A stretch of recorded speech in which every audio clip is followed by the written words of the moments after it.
hey ka feeling si ka soi chua ka soi du lo ka voi hi ka lom je machine kan lim na tak tak thil extreme ni to hi chon apa ngai lo thri ni chu ta chuan a pu thi tum khan kan chu kwa hey mi thian thi chi khan ka oi thei lo ni ke ma kan na extreme lu tu ma se tu nai ju ka lom extreme le lu tu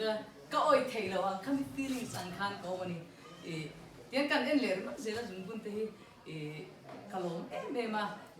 voina ka thil to nei dam na le shi ser na tha tak nen chuanin lom thu soi ve shim shim khai ni kan sia jam te le ke ma ni bani ai o point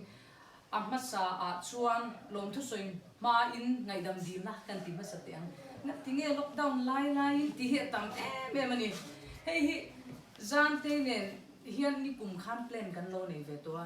na kum chuan a rem te ni chuan em lo tung ve la chuan kum ti ra chang chuan ke plan life plan kan siam ve ni thil re re hem planning kan lo chuan kan ngam di lo ma se kan munga kan sheve nga tu lai kho ve la covid wangi tu plan nei po hi sarkar na thok ti lo hi chu abua ai kan ve la ni ta ni lo the lo in june tha khan o july tha so mi khau tri pi ta khan an kal to ta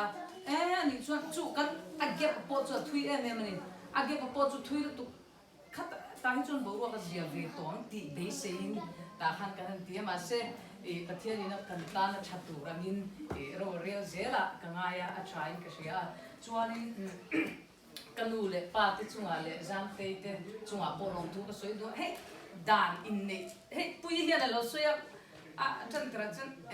in nei do no in nei tak tak mai voi ro ve ni chen kana ti a soyom zia chu dan buai neu in mu hey so lama po tamani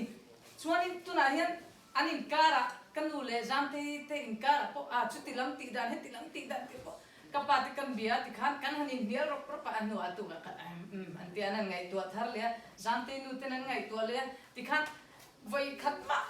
in ti tau khum na sel tu am khan hei le chu tia hanin chen le hanin eng lawang chi kan thian chen khatte lo ti ve to te ang pon kan ti lawa thua takin kan ti chuak the ni chuan chu kalo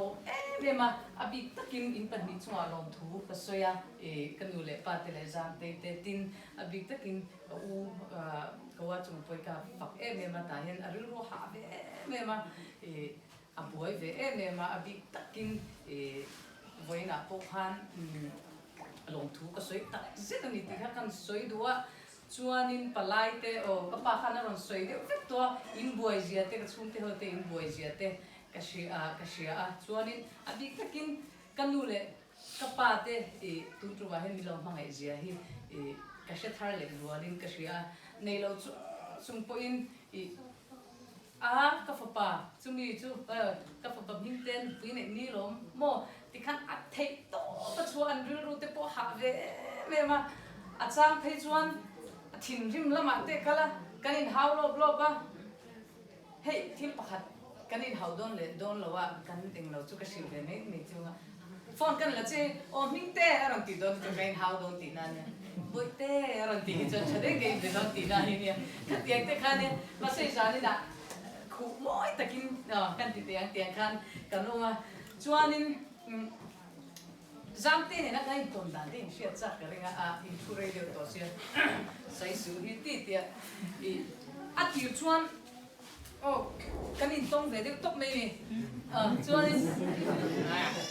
chuanin chu ta cha ti chuan ngai zong turang hin ke ngai mi lo ni ma se ama ka kom chiang tial tial aril ru lo that zia te aril ru wa hin thil re reng ni a biak ten balance he ala thiam nang mani apo in na lo tang kai ve ta kin he balance si ala thiam lu tu ka thil ke chuan van ching ka ti la ka en te che an that na la yang che nga tinge ni soi se se ra karil rui ti koi zo ve don te hi ti thil chu ti kop chuan aril rui a tha chu ama ka du chan le kha ni in ka sia mishing te chu fam kim kan ni lawa a to khanan ke mi nga lain enge du thu sam zong in soi sel bo zong in kan zonga ma se tu ma soi sel bo kan mulo